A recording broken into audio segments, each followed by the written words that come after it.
Good day, everyone. I'm Charles Dave, and today I'll explain to you how my robot work, the SumoBot and HakiBot. My SumoBot built for a robot sumo competition. It runs in autonomous mode, meaning it can move and make decisions on its own. And it searches the area using ultrasonic sensors. These sensors detects objects around the robot.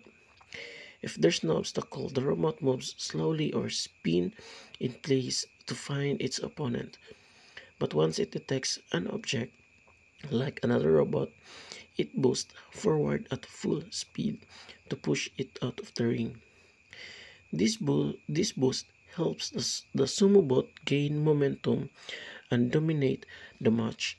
After the boost, if the opponent is gone, the bot starts searching again and the cycle repeats.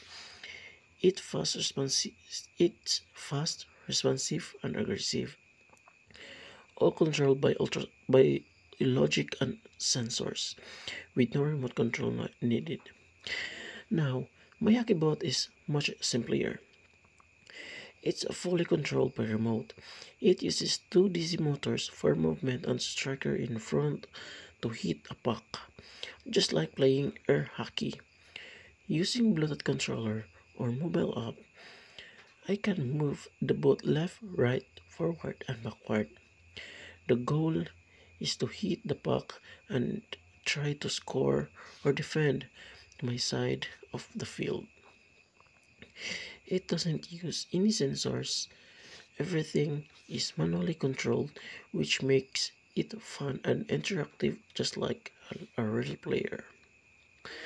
That's how that's how my SumoBot and HakiBot work. One smart, one simple. Thank you for listening.